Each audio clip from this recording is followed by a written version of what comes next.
Em nome do Pai, e do Filho, e do Espírito Santo. Amém. Hoje vamos falar sobre Maria, Mãe da Igreja. E, como de costume, vamos iniciar com as 3 Ave-Marias. Ó Maria, fazei o meu coração tão puro quanto o vosso, pelo poder que vos deu Deus Pai. Ave Maria, cheia de graça, o Senhor é convosco, bendita sois vós entre as mulheres, e bendito é o fruto do vosso ventre, Jesus. Santa Maria, Mãe de Deus, rogai por nós, pecadores, agora e na hora da nossa morte. Amém. Pela sabedoria que vos deu Deus Filho.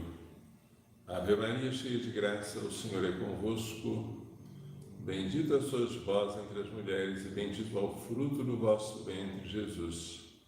Santa Maria, Mãe de Deus, rogai por nós, pecadores, agora e na hora da nossa morte. Amém. Pela misericórdia que vos deu o Espírito Santo. Ave Maria, cheia de graça, o Senhor é convosco. Bendita sois vós entre as mulheres, e bendito é o fruto do vosso ventre, Jesus. Santa Maria, Mãe de Deus, rogai por nós, pecadores, agora e na hora da nossa morte. Amém. Em nome do Pai, do Filho e do Espírito Santo. Amém.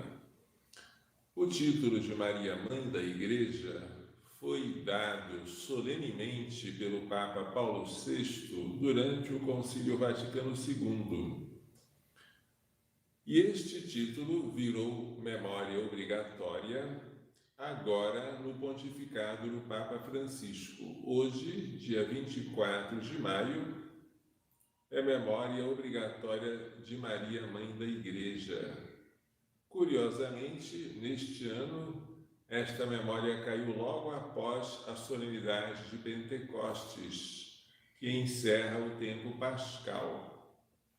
Em Pentecostes, Maria estava com os apóstolos, recebendo o Espírito Santo, depois de ter estado com eles durante 9 dias, em oração, unânime, perseverante, suplicando a vinda do Espírito Santo.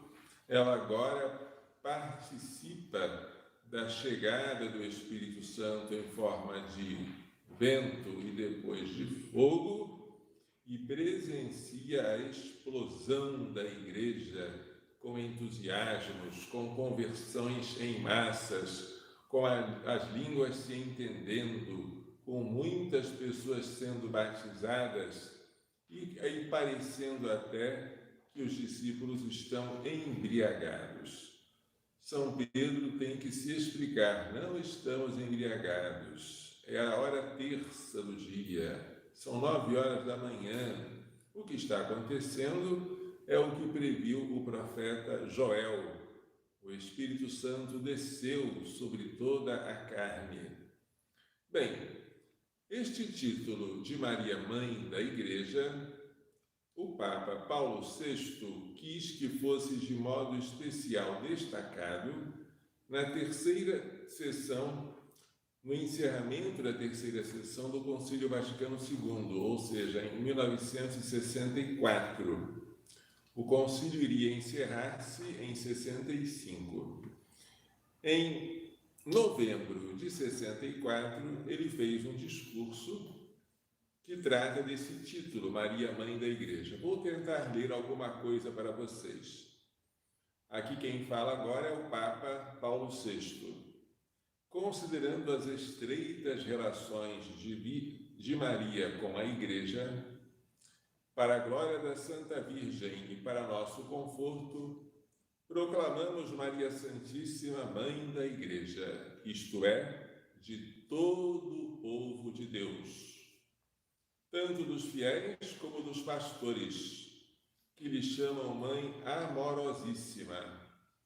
E queremos que, com este título suavíssimo, a Mãe de Deus seja doravante ainda mais honrada e invocada por todo o povo cristão.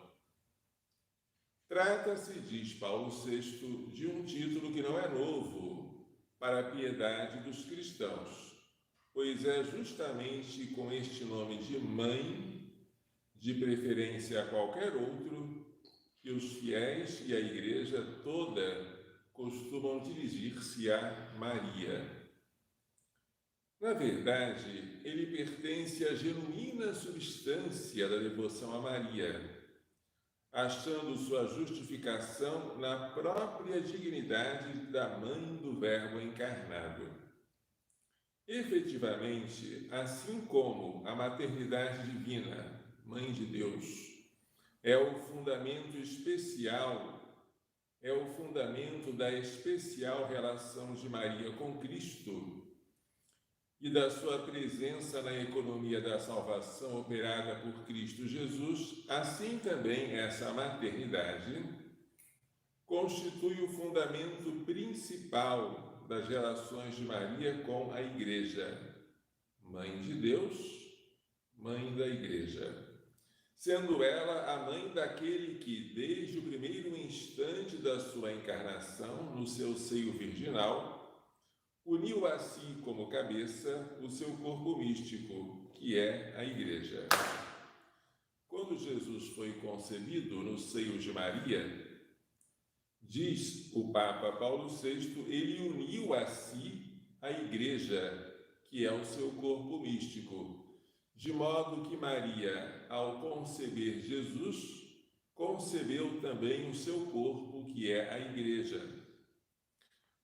Maria, pois, como mãe de Cristo, também é mãe dos fiéis e de todos os pastores, isto é, da Igreja. Portanto, prossegue o Papa, é com ânimos cheios de confiança e de amor filial que elevamos olhar para ela, não obstante a nossa indignidade e fraqueza.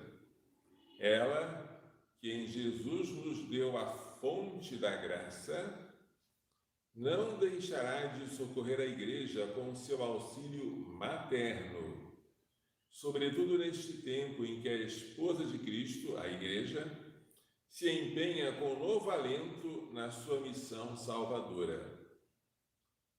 A nossa confiança, prossegue o Papa Paulo VI, é ainda mais reavivada e corroborada, ou seja, fortalecida, quando consideramos os laços estreitíssimos que prendem esta nossa Mãe Celeste ao gênero humano.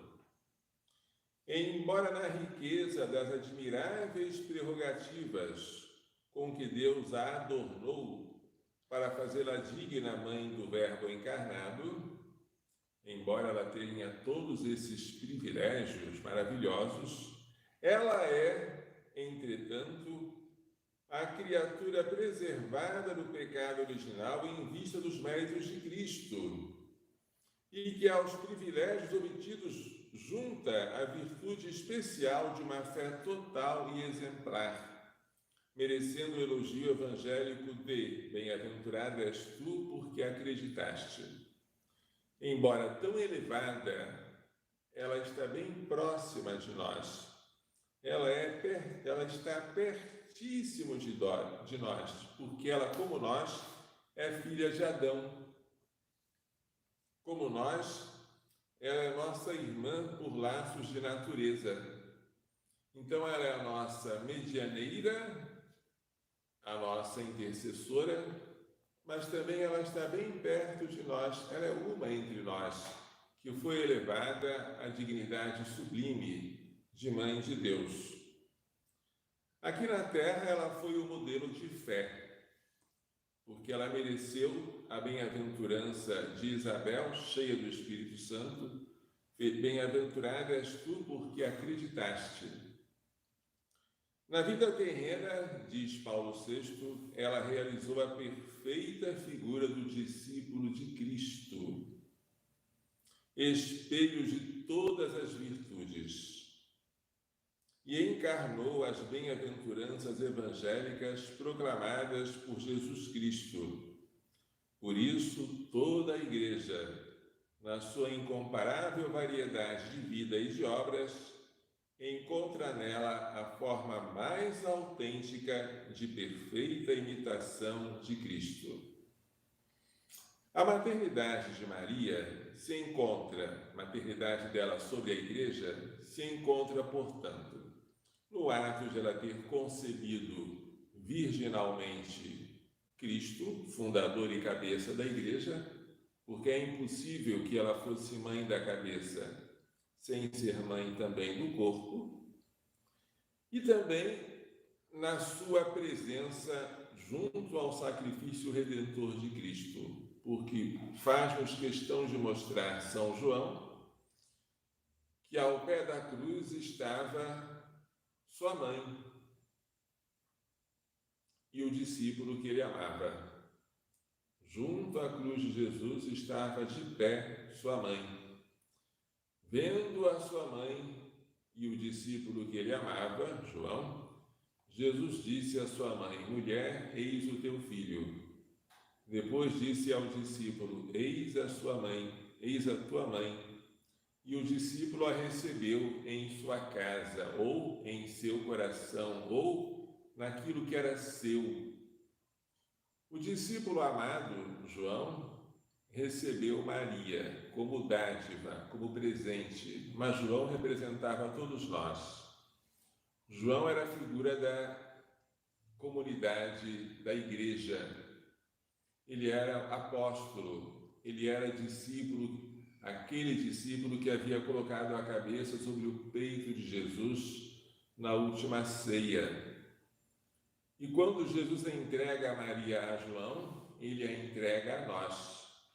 E quando ele diz a João: eis a tua mãe, evidentemente ele não está falando de uma maternidade carnal, mas de uma maternidade espiritual e, mais do que isso, sobrenatural. Eis a tua mãe. Por quê? A mãe é aquela que gera. Nós já fomos gerados naturalmente pela nossa mãe natural. Cada um de nós tem uma mãe. Porém, faltava-nos a vida sobrenatural da graça. A graça, que é a vida de Deus em nós, havia sido perdida primeiro por Eva, depois por Adão.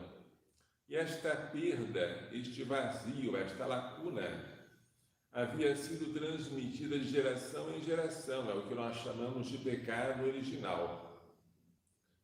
Maria Santíssima, concebida sem o pecado original, não porque ela merecesse isso, mas em previsão dos méritos de seu filho, que sofreu e morreu por ela, Maria Santíssima, concebida sem pecado original, redimida por Jesus, a primeira redimida, estava de pé junto à cruz. E junto à cruz ela fez a oferta de si e a oferta daquilo que ela possuía de mais caro, o seu filho.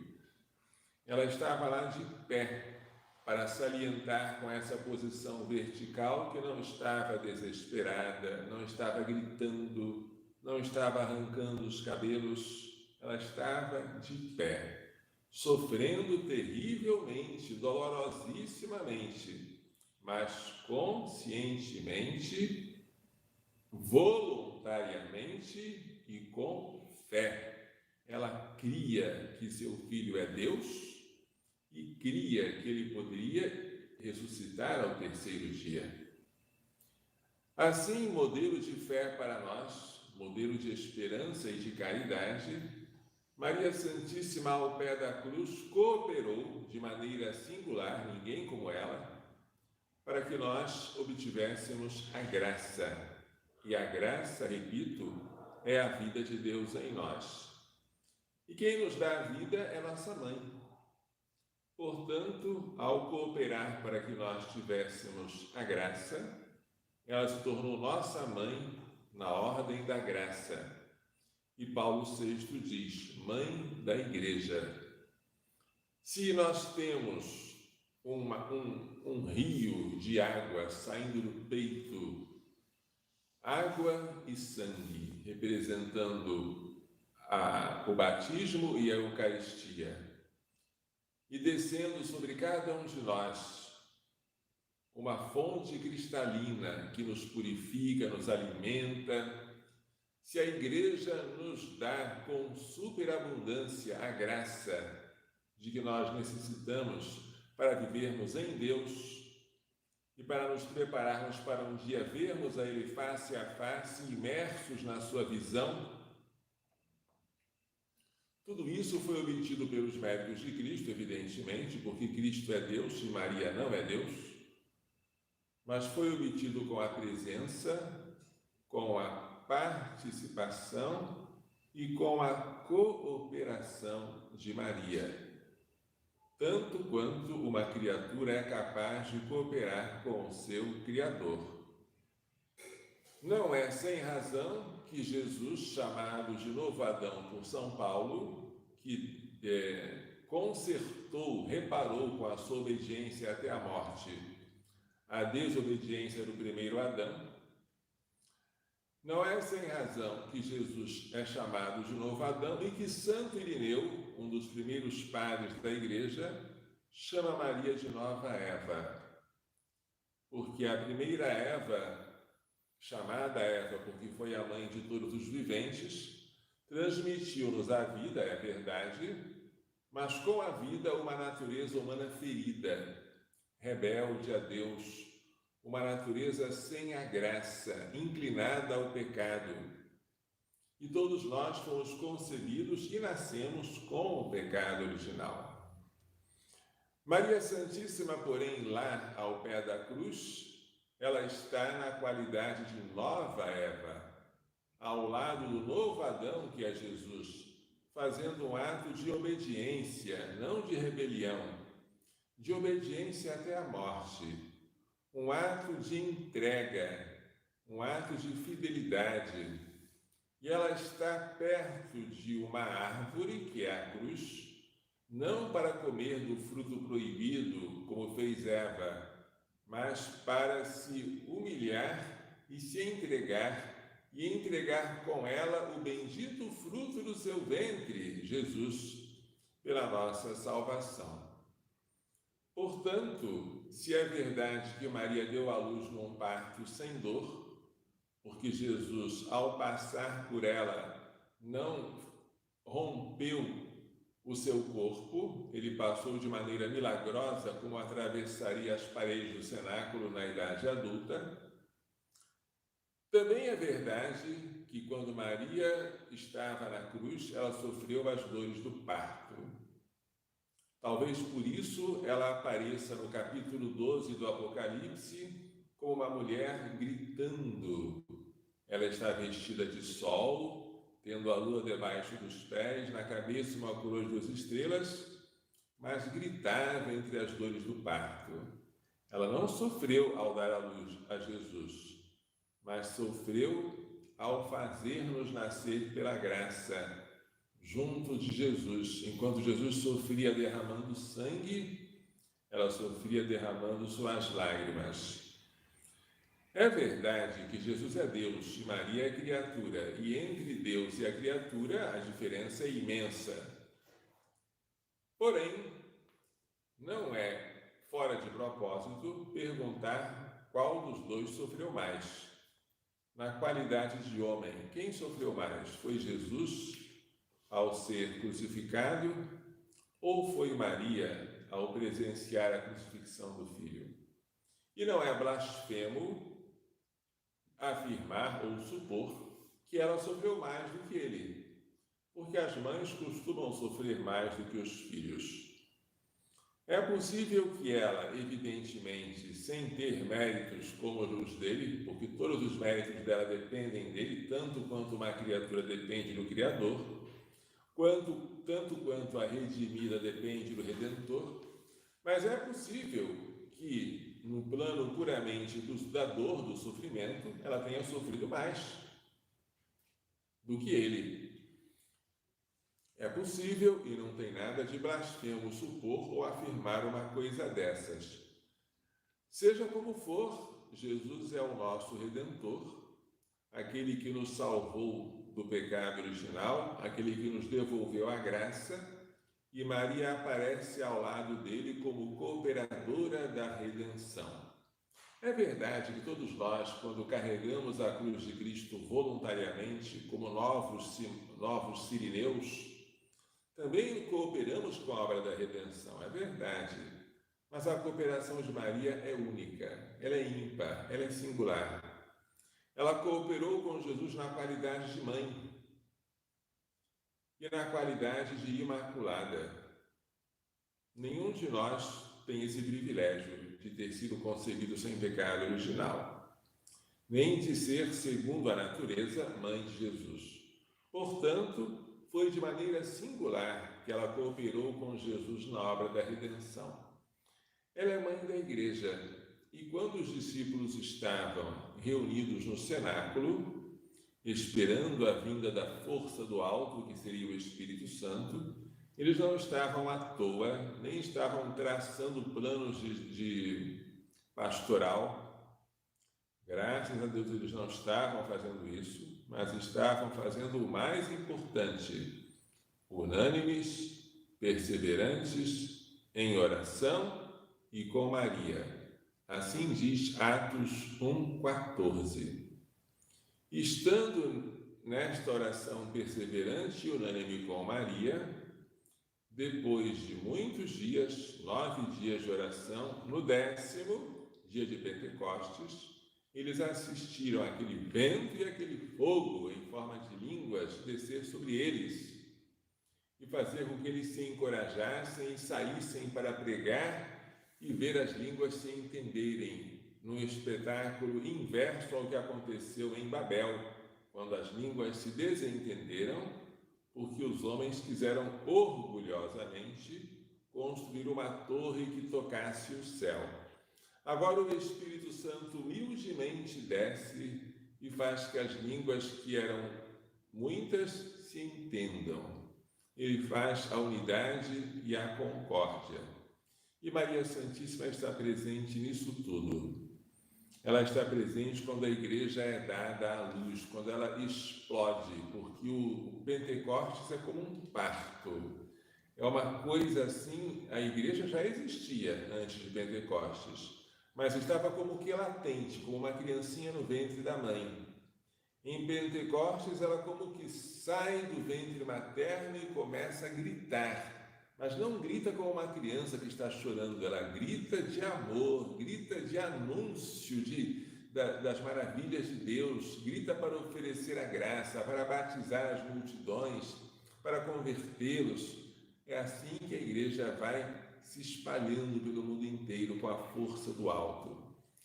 Maria, portanto, é nossa mãe, por ter concebido Jesus Cristo, cabeça da igreja, por ter estado com ele junto à cruz no momento supremo da sua agonia, por ter recebido de Jesus naquele momento o dom e a missão, de ser a nossa mãe, e por ter acompanhado os discípulos até que eles recebessem o Espírito Santo, quando a igreja explodiu na sua alegria e no seu fervor.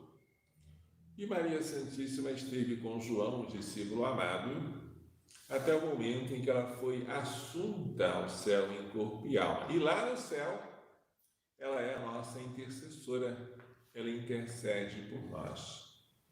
De todos os títulos de Maria, o mais suave, sem dúvida, é o de mãe. Porque mãe é a palavra que toda criança aprende a pronunciar logo depois que nasce. A mãe é aquela a quem a criança recorre instintivamente nos perigos, é aquela que sabe, pronunciando este nome, eu estou seguro, eu sei que alguém vem para me socorrer. Assim, a missão materna de Maria é proteger a igreja toda, não apenas uma parte dela, a igreja toda, a igreja una, santa, católica e apostólica. Não é uma igreja órfã, nem feita de órfãos. É uma igreja que tem mãe. E nós somos alegres de poder chamar Maria de mãe. E essa missão materna de Maria nos enche de alegria. É tão bonito podermos chamá-la de mãe, da mesma maneira com que Jesus a chamava na sua vida terrena. E para terminar esta meditação, que é tão linda, embora de Maria nunca se possa falar o suficiente, de Marianum quam satis, eu desejaria deixar com vocês uma pequena canção sobre o nome de mãe que nós podemos pronunciar. Vamos tentar ver se a transmissão fica boa e vocês conseguem captar ao menos o essencial. Hoje te chamo de mãe, assim como Jesus chamava, e tudo fica mais lindo e mais fácil ao lado de tão doce mãe. Lembra, Maria,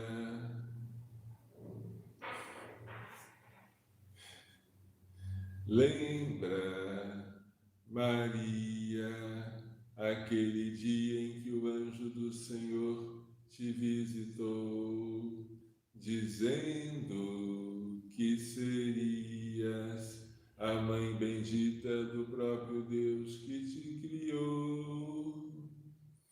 Hoje te chamo de mãe, assim como Jesus chamava, e tudo fica mais lindo e mais fácil ao lado de tão doce mãe.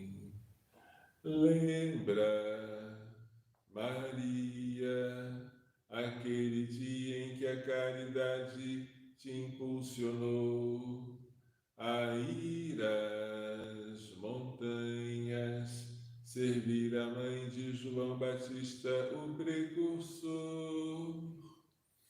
Hoje te chamo de mãe, assim como Jesus chamava, e tudo fica mais lindo e mais fácil ao lado de tão doce mãe. Lembra, Maria, a alegria que Isabel manifestou, que grande honraria que em minha casa eu receba a mãe do meu Senhor. Hoje te chamo de mãe, assim como Jesus chamava, e tudo fica mais lindo e mais fácil ao lado de tão doce mãe. Lembra, Maria, a noite fria em que deste à luz o Salvador. Glória nas alturas a Deus que deu no seu próprio Filho por amor. Hoje te chamo de mãe, assim como Jesus chamava, e tudo fica mais lindo e mais fácil ao lado de tão doce mãe.